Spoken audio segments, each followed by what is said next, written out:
his show. My name is Kingsley Mano, and I'm very happy to be here this morning to, of course, bring to you another sports personality on today's edition of the show. And this time around, we're going to be taking a look at the England women football team coach, talking about Serena Wigman. She is our sports personality on today's edition of the show, and we're going to take a look at all that she's done, when it comes to her coaching career and as well her football career as well. Everything you need to know about Serena Wigman will be telling you today on the show. So it promises to be an interesting one today. We'll urge you to sit tight as we have a whole lot to unravel about the coach of the England women national football team, talking about Serena Wigman. We'll take a short break now, and when we come back, of course, we'll do justice to that. Stay with us.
Here's the sports personality on Atlantic Television Network. I told you we're taking a look at the life of Serena Wigman on today's edition of the show.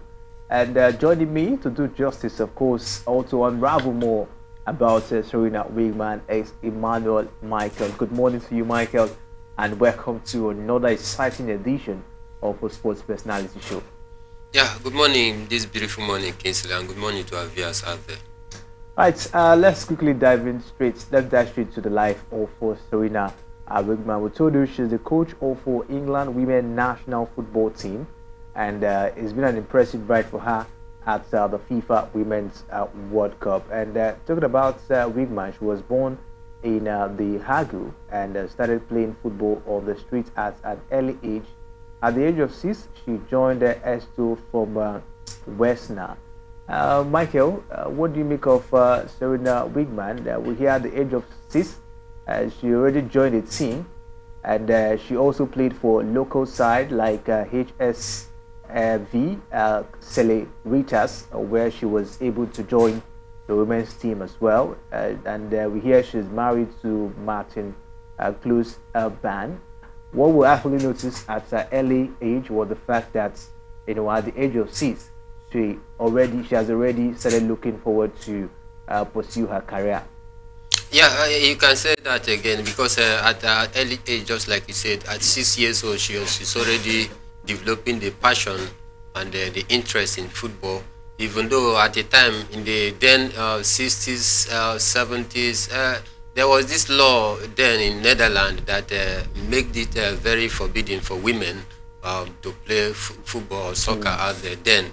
But she never looked at negative side of this law. She also want to take part in the game that she has developed passion for so long. At 6 years, she's already taking football to the next side, and because of this law, she actually did something very remarkable. She has a twin brother by name Tom. The brother also plays football, but as 6 years old, when it is forbidden for women to play the round leather game, what she did was actually she had to go and cut down her hair to make her look like a man, so that she can be able to, play football with the brother. And the brother as well was very instrumental, in helping her as well, because whenever she tried to join up with the, a male local team where the elder brother is playing, the brother will also give her that protection. Why? Because it was like an abomination seeing a female footballer as her then. But she had to trim down her head, make it look as though she's a man, just to be able to take part in football competition. And again, the parent as well were also very instrumental, because the parent never wanted to look at the law. They just allowed their child to pursue her passion in footballing career. So for me, I would say that she's born with football, because at her tender age she has already developed passion and serious interest for the game. Interesting. One for Serena Wigman at the age of 6, of course. She already started developing interest for the game or for soccer, and I think that has really paid well for her. We talk about where she is today in her managerial career, as it stands. But let's take a look at her playing career. In 1987, Wigman joined KFC 71, where she won the KNMV B Cup in the same year.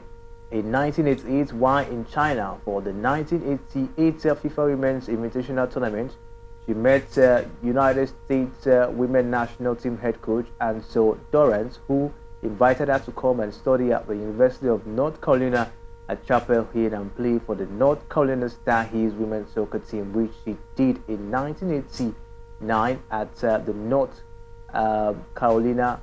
At the North Carolina. Now, Wigman played alongside such players as Mia Hamm, Kristen Lilly, and Carla Overbeck. They became NCAA champions in 1989. Wigman later described the team quality and working condition as being of the highest level, which made her a stark contrast with the situation in the Netherlands when she returned there after 1 year. And here, all women's players had to work, together as it stands. But what do you make of that? After her early beginning, she actually moved straight to join some teams as well that actually helped her, of course, to get a bit of limelight, at that moment. It was actually her talent and passion for the game that actually paved way for her to make it to the limelight. At her tender age, she continued to improve. Even at 6 years old, she continued to play football, not until she got to the age 16, while still at secondary school back there in Netherlands. And she continued to improve in that regard. And in 1988, when there is this invitational tourney at China, where she was lucky to be part of the team, the squad that is going to take part in that invitational tourney at China in 1988. Actually, the United States coach, saw this brilliance in her, and guess what? The coach walked up to her after the game, telling her that it should be it will be okay for her that she come to school down there in North Carolina, so that she can be able to join forces with the youth team of the university as then. And that when she finished her secondary school out there at Netherlands, before she now moved to the United States of America, talking about the Northern Carolina high school out there. There she had to join the youth team, and guess what? This youth team is being tutored by a very young coach as then, who has the potential, the pedigree to be able to develop young talent. And from there, that is how she continued to gain the limelight, and she was able to showcase her talent out there. And the rest, they say, was history, and that is how she continued to wax stronger and stronger. And today, we've seen her do mighty things. Interesting, wonderful Serena Wigman. A very good way, of course, to start as someone, of course, looking to get to the limelight in the future. And Wigman became a physical education teacher at the secondary school Segbrook College in The Hague, Netherlands, a job she would keep for the rest of her playing career. And in 1994, Wigman joined Tar Lead, where she won 2 Dutch championship. That was in 2001 and 2003, and KNVP Cup in 2001 and 2003. She retired after becoming pregnant with her second child. I think that was another huge moment for her. While playing, she took in and has to, I think, stay away from the game for some time. Definitely, and you know what? Pregnancy comes with a whole lot of responsibility, especially for the women out there.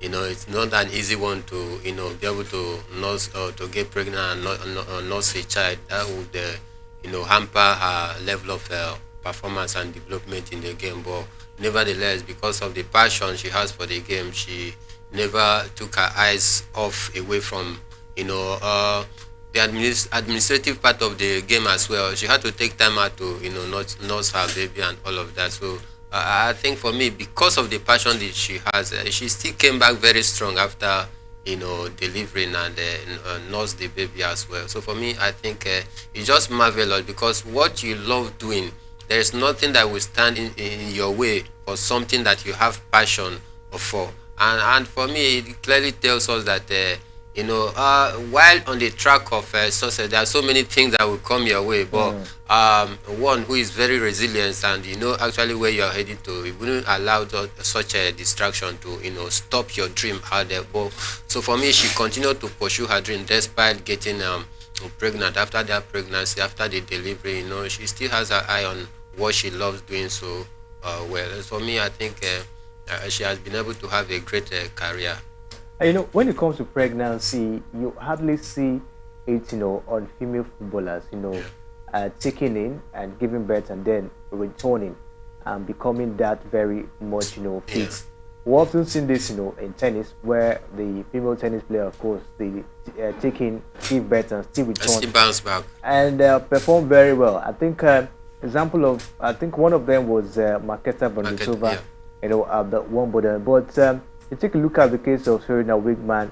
She was able to give birth and came back, and then she was also still performing on a very good level. It clearly tells you the strong character that she has out there. Just like you said, it's quite difficult for women football players out there after delivery for them to still come back and perform at the highest level. It has to take you extra strength, extra grace for you to be able to do that. And she's a very strong character. For her to be able to bounce back even after delivery and still perform at the highest level, it clearly tells you the kind of character that she has. She's this kind of person that has a very big heart. A very big heart, of course. Talking about Serena Wigman, the coach for the England women national football team, and I think it's been an impressive ride, of course, for her ever since she started football at the age of 6. And from what we've seen so far, it's really been an impressive one. But let's take a look at, her international career this time. Wigman gained 104 caps for the Netherlands, scoring 3 goals between 1987 and 2001. And she also captained the team. Now, in 1986, at the age of 16, Wigman was first selected for the Netherlands. On 23rd of May 1987, at the age of 17, she made her debut in an away match against Norway, which was Dick Advocate's only match in charge of Netherlands women. She played after the 1988 FIFA Women's Invitational Tournament, where the Netherlands reached the quarterfinals. Wigman also helped the Netherlands reach the quarterfinals for the 1987, 1991 and 1993 European Championship, although they never reached the final tournament of an official World Cup or European Championship. But I think it was really an impressive ride for her at the Dutch national side. Very impressive, you must say. And with all of the limitations as her then, she still held her head very strong at it to be able to do what she loves doing very well. And for me, I think it goes beyond taking part in one or two competitions out there. It is about your ability, what you can be able to bring into a team.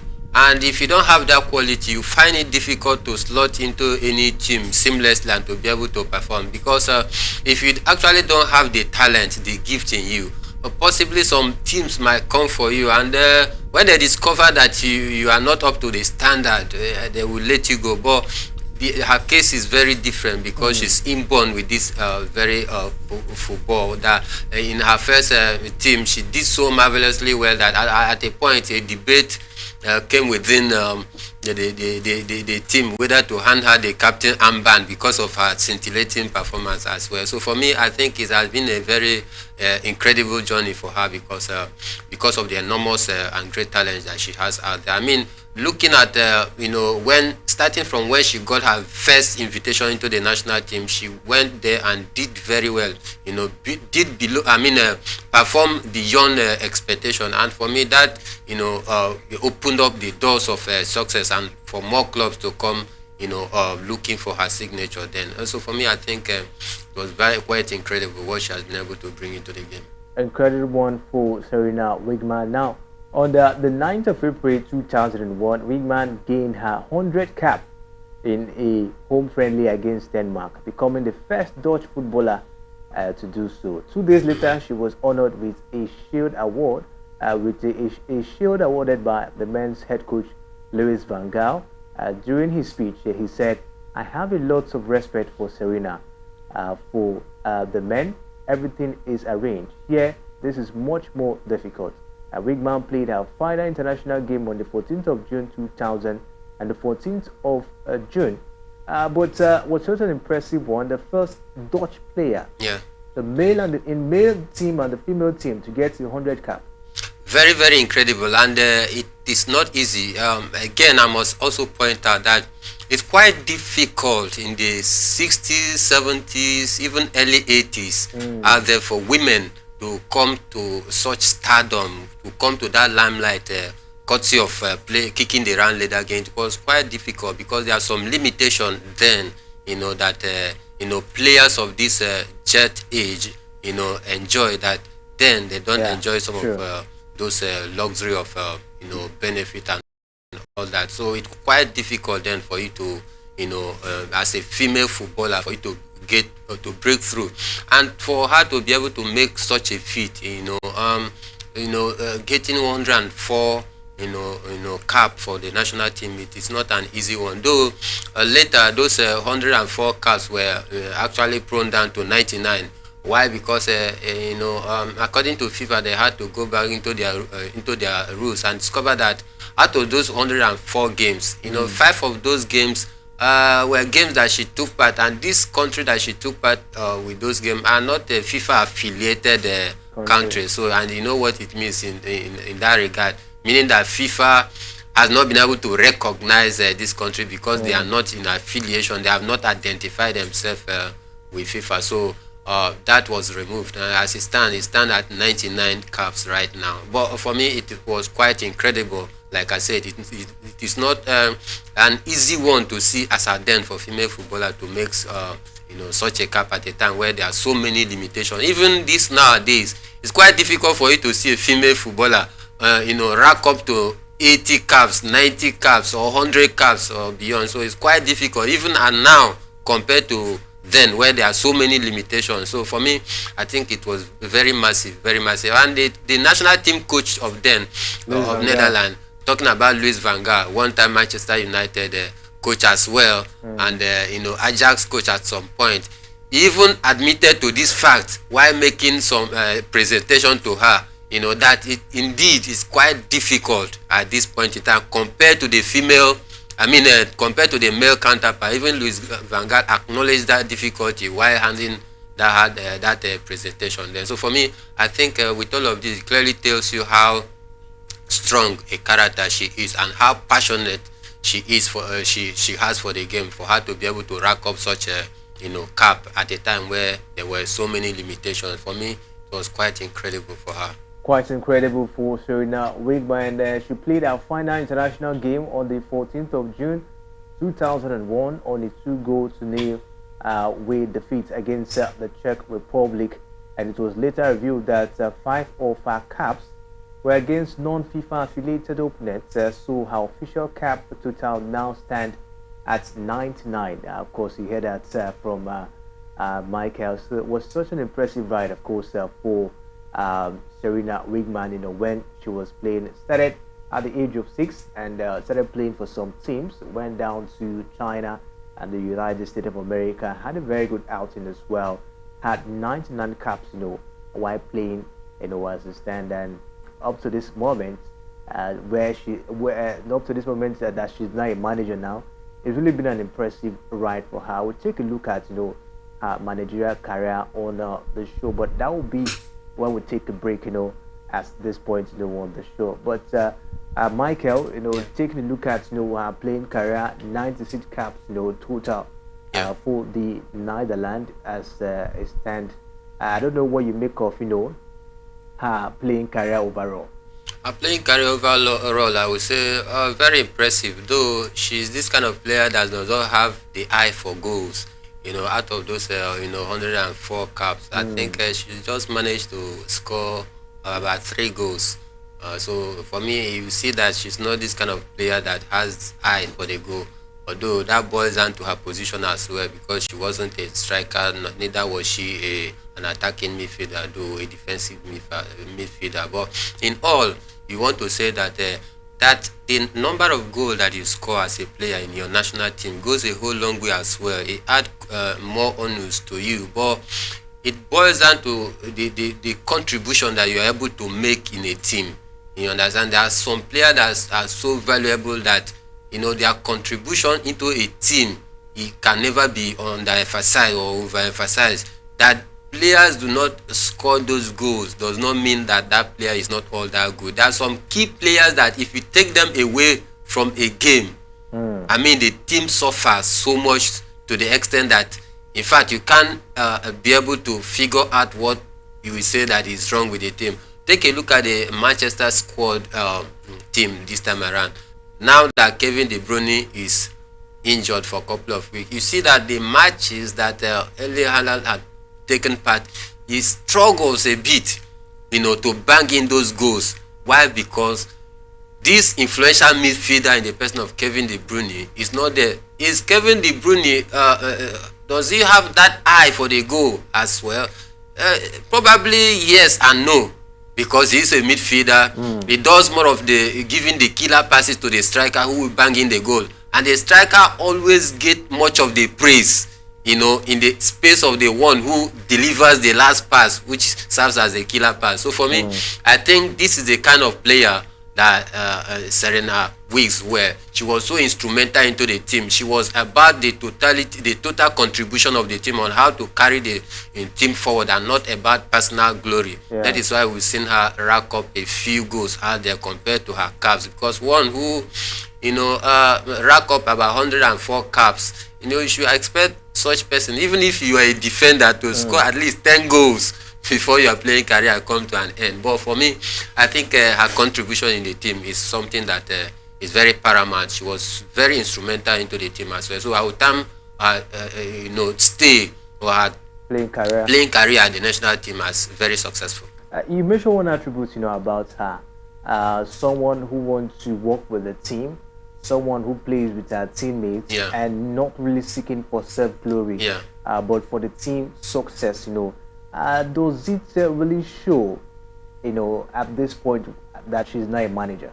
Definitely, it's very clear. It has shown from the games we've seen her, because someone who has such mentality, and now you have been trusted a team to manage, you also bring that your own personal character into play. And that your own personal character is that when you head into a team, you tell your players, don't play for self-aggrandizement, don't play for self-praise, play for the collectiveness of the team, play like a unit. And we see that in the game against Nigeria, when, in quotes, their star woman got red carded, talking about Lauren James. You see how the team rallied round You see how the team cover rallied up around, space and cover up lapses. spaces, and you could barely even notice that there were 10 man down. This is because of the fact that she's this kind of person that does not build her team around one player, because this is her character. She's interested about what the general contribution of the team rather than personal gratification. So for me, I think we've seen that a whole lot in her coaching career. Why she has been able to turn things around. You can't actually man-mark one person from the English national team and say this is their star person. Of course, they, all of the fame and the noise we are hearing about Lauren James is not all about what she has been able to bring to the table when it has to do with the national team. Of course, her track record at club side level, talking about Chelsea Football Club, this is the angle that people generally are looking at. That is why she seems as though she's one of their key man, because she has been doing quite well for the club side, talking about Chelsea, where she's playing women football. When it has to do with the national team, I think Serena Wigman has been able to take away that idea or mentality of trying to build her team around one player. That is why we've seen the English national women team flourish, because their pattern of play is not built around one player, but collective tasks out there, and that is what has brought them so far to the final. Actually, so that's team spirit from the Lionesses against the Super Falcons. They were one woman down, in that encounter, playing with 10 women. And with that, they were able to close the gap. I think that's exactly as a result of the tactical prowess of the manager we're talking about now, talking about Serena Wigman. And we saw how she's been able to carry on those attributes, from her playing career to her managerial career as well. It has been an impressive one for her. So, Michael, does that really mean that possibly a good captain can make a good coach? Well, not necessarily, because always the one coordinating the team, putting everything together, looking for the success of the team. Exactly. And not necessarily themselves. Exactly. Not necessarily that a captain must make a good coach. We've seen it many times. That sometimes even good players as well don't even make a good coach. Not to talk about being a captain. We didn't get more record of her being a captain, but the role she was playing was as if she was the captain of the team then. Exactly. There are some players that is gifted with that leadership ability and quality as well. Though they might not be the central figure in a team, but they play a very vital role that you cannot take away. For example, if you take a look at the Chelsea Football Club team right now, Thiago Silva, the Brazilian, is more experienced in the squad right now. But they had to overlook him to give the captain armband to Reece James and assistant captain armband to Ben Chilwell. But if you clearly look at the team play in the field while you discover that even Thiago Silva, who is not the captain of the team, is even more coordinative more than even the captain, because he's the one that dishes the instruction to players out there. So sometimes it boils down to your leadership quality. What you can be able to bring into the dressing room, into the play, because naturally there are some people that are born leader. Anywhere they find themselves, they just discover that each time they pass instruction, other players or other people tend to pay attention to whatever that person is saying. So for me, not being a captain can't make you necessarily a good coach. It has to boil down to your leadership quality, because like I said, leaders are born, so that is it for me. All right, so I'll take a short break now, and when we come back, of course, we'll take a look at the managerial career of Serena Wigman. Please stay with us.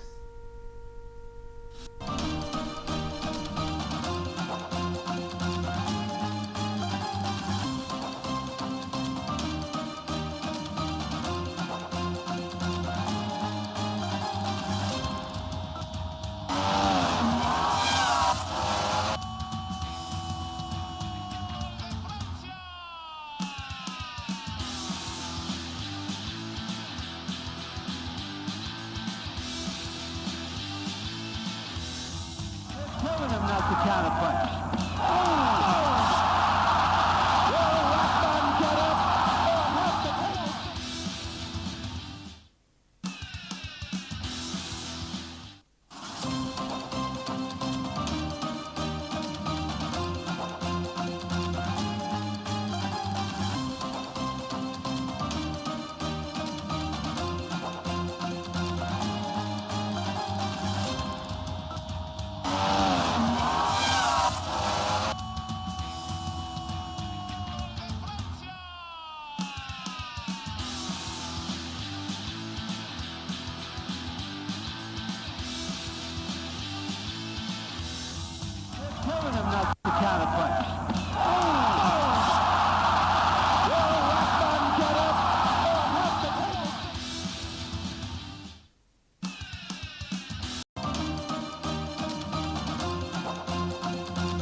counterpunch.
counterpunch.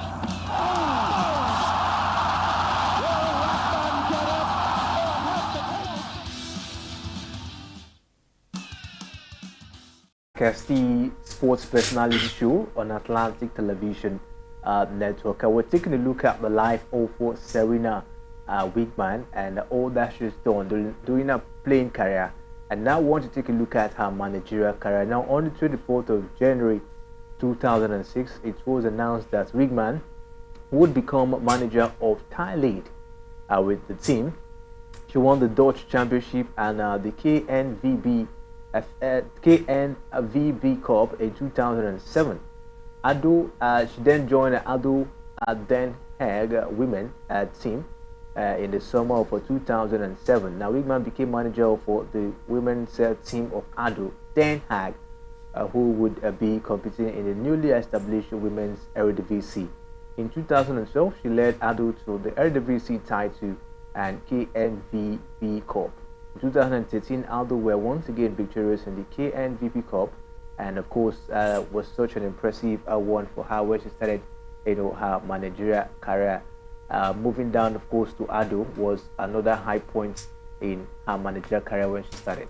Definitely, and when she actually retired from competitive, football, when she actually hung up her boot from, football, she actually went to the local side there at Netherlands to coach one or two local teams out there before Edo and some other club came calling, and he did perfectly well at Endo Den Haag, where she won one or two trophies out there, and that is how she continued to get the spotlight because of her incredible job that she did there in those two clubs, and be able to win titles in the club. As a new coach that you came into a system new, it is expected of you to learn on the job and to be able to give out your best. And for me, at that first year and second year, not much will be expected of you as a young coach coming into into the system. But she proved out as strong. She went beyond that to be able to even win trophies at a time where the club official did not even expect such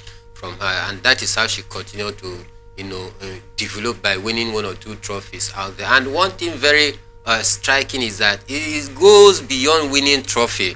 The way and pattern of her coaching, of her play, is quite exceptional. She has this kind of attacking mentality. She plays the style of football that is very attractive to the eye to watch, and not this negative pattern of play where you expect your seat to sit back and absorb the pressure. And you know what comes when you are not playing attacking form of football? It puts your team in jeopardy, because each time the pressure is always within your 18-yard box, and people watching out there, that is how sometimes some of them will have heart attack. It's for like example, Nigerian national team is playing now, and out of that 90 minutes of play, you see that 60 or 70% of the attacking threat is always within our 18-yard box. You know how your heart is always pounding. So she's playing this kind of football that she's always very adventurous, ready to make the push out there. And then, it has attracted a whole lot of people, who gave her the credit for what she has been able to do. Goes beyond winning to create a playing philosophy that is actually sellable to the world out there, which is what is happening right now. Every team want to play the attacking form of football, because we are going past the era when football is all about you sitting back and absorb the pressure. This is one thing that is very significant in her coaching style. She goes beyond winning a game to instill a philosophy, a pattern of play in a team that she finds herself. Interesting. And on the 1st of August 2014, Wigman left Ado to become assistant coach of the Netherlands women's national football team, as well as coordinator of the women's national under-19 team. On the 27th of March 2015, it was announced that Wigman would be attending the KNVP course to obtain a coaching license, becoming only the third woman to do so after Vera Pearl and Hester Del Rose. And in 2015, 2nd of July, it was announced that she would have an internship at Sparta Rotterdam. On the 1st of August 2015, following Roger Reginald dismissed as head coach for the Netherlands women. Wigman was appointed as interim head coach, and this lasted until 1st of October when Aja van der Laan assumed his duties as the new head coach. Wigman subsequently became assistant coach again. On the 31st of July 2016, Wigman received her UEFA Pro coaching license, having completed the Dutch Football Association coaching course and a one-year internship at the Sparta at Rotherham. What do you make of this? Despite the fact that she was progressing, yeah, she still has to go for training to obtain a coaching license. Yeah, that is to tell you how ambitious she was, during her coaching career, because it goes beyond you just being comfortable with an assistant coach in the team. She has to improve her skills by going for a coaching course, and boom, when she actually finished her coaching course, you see that the job automatically becomes her, as she was installed as the substantive coach then. So for me, I think this her mentality is a very strong one, that you don't just get, she's not this kind of a person that gets satisfied with the immediate achievement that she has. She wants to even improve the more, and that is what we've seen her today. And luckily though, the people that surround her as well played a major role, because the husband as well, we understand, was also a sport coach. She was also involved in sporting activity, a coach, a very prominent one at the Netherlands women national team as then. She even worked in collaboration with the wife. I'm talking about the husband, yeah, who was also instrumental to Serena Wigman in going for her coaching course before she actually obtained the license. While she was going on her coaching course, the husband was also a coach with the English women national team, so they had to work hand in hand. So you say that the husband being someone that is not new within the system as well, also played a major role by encouraging her to push further. And the rest, they say, is history. Now, in an interview with the KNVB, she said that having seen firsthand the high level of professionalism of men's football in the Netherlands, she hoped to help bring women's football in the Netherlands to the same level. On the 3rd of October 2016, it was announced that Wigman would become temporary assistant of Ole Tobersen at Jongsparte Rotterdam, who appeared in the 2016 and 2017 Twitter Divisie. In addition to her work as Netherlands women's assistant, in doing so, she became the first female coach as Dutch professional football organization. That's a very huge feat, of course, for Serena. Very huge, because it was very rare to see a women coach then in the Dutch Eredivisie. But her exposure also, we say, that played a very major role, because after going to US and after her retirement, take part in her coaching course as well. I think this has also went a whole long way to open her eyes to see different dimension and what she can be able to bring into the table, and she had to explore different dimension, and that is when it dawned on her that she actually need to improve the Eredivisie league, because it's quite different from what is obtainable in the much developed climb where football is taking a different shape and pattern. So she had to bring that wealth of experience into the Dutch Eredivisie by making sure that she improved in all angles, so as to be able to catch up with other improved and developed women league out there. So for me, I think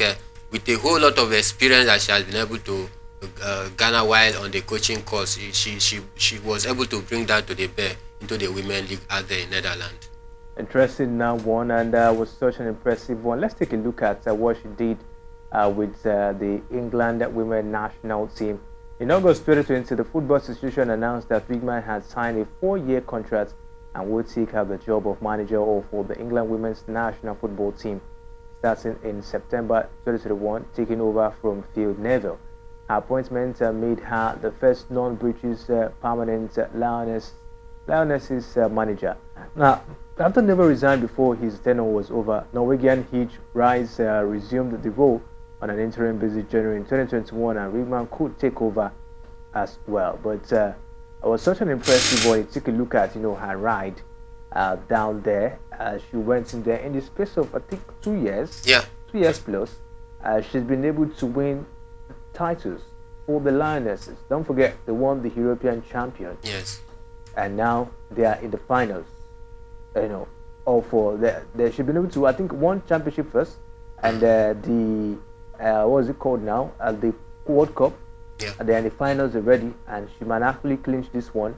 Don't forget, she's also the first coach, first female coach that has taken two nations to the World Cup final. She took Netherlands to the World Cup final in 2019, and now she's taking the Lionesses of England to the World Cup final as well. And don't forget, she's won the Heroes already. Yeah. What do you make of her stay as well so far in the English women national team? Very impressive, I must say, and it is not in doubt on the reason why England had to, go for her. Being the first time that such a coach will grace the footballing, history or archives of English women national team, where a foreigner for the first time is being appointed as the English women national team coach. And why I say that it was not a surprise to me is because of her track record, what she was able to achieve within for the women, for the Netherlands women. In 2017, let us not forget to add that she actually won the European Women Championship with the Netherlands in 2017 before taking them to the World Cup final in 2019 as well. And again, England were able to see some of this positive in her. That is why they came to take her to become their female national team coach. And ever since then, she has not faltered in that angle.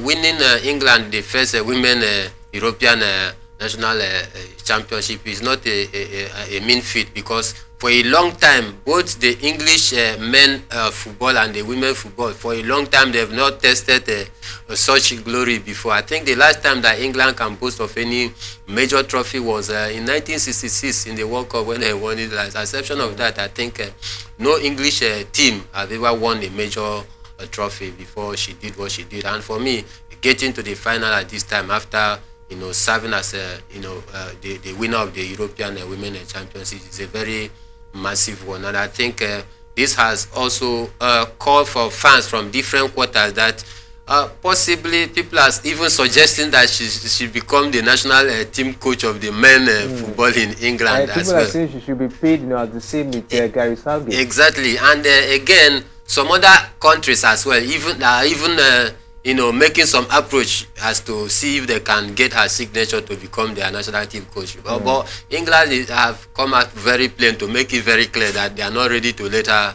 go. So for me, I think she has been very incredible. What she has brought to the English women national team is something that if we want to sit down here and begin to discuss about it, I think we can't exhaust it, because she has been able to bring a whole lot to the English women national team.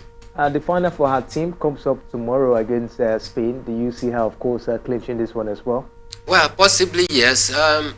Having looked at what she has been able to achieve so far, and looking at the play of England since the 2023 Women Nations Cup kicked off, I know they started very gradually. Many people, did not actually see them coming this far, because when they played their group stage matches in this women competition, they struggle as though they were not going to go far. Winning their first and second game 1-0 and against a lesser team, Haiti, and a lesser team that you have expected them to come out blazing, firing from all cylinders, but they had to manage to win the first game 1-0, second game 1-0. The last game they had to win their last group game 5-1 and that, and they continue to progress from there, because as the competition continue to grow, they continue to gather more ideas and momentum. So for me, I think looking at what they have been able to achieve from the group stage down to this angle, I see them being a thorn in the flesh of Spanish women national team. But that is not to say that I'm totally giving them the victory come Sunday, because in the game of football, Like we say, football is not mathematics. Any team can win at a time that you expected them not to win. But for me, I think it's going to be a keenly contested one because the Spanish women national team as well, you can't write them off because they also have great qualities within their rank that can also cause the damage as well. But we are seeing that Lawrence James, who is one of their star women, is coming back into the final, and she will want to prove a very strong point out there. But for me, I think generally, I think it's going to be a game of 50-50 that it can it will go either way. At this point, we'll call it a wrap, and look forward to see how Serena Wigman, of course, will go with the Lionesses, of England going forward. Mike, has been an impressive time, of course, taking a look at the life of Serena Wigman. Very, very impressive, the life of Serena Wigman. I mean, favor and luck, hard work also have taken her to where she is. And we also even forget to add that even they have two daughters in Sache and Laurel, and two of them are also footballers as well. So for me, I think, it's a family that is highly favored because of their talents. Highly favored, and we hope, of course, she continue with this impressive ride. We'll be back next week, Saturday, on ATN Sports Personality Show to unravel another sports personality. So I hope you enjoyed this one, talking about the life of Serena Wigman. It's been an impressive time. Don't forget, peace and unity was the pathways to progress. Stay locked on Atlantic Television Network. My name is Kingsley Manuel. Bye for now.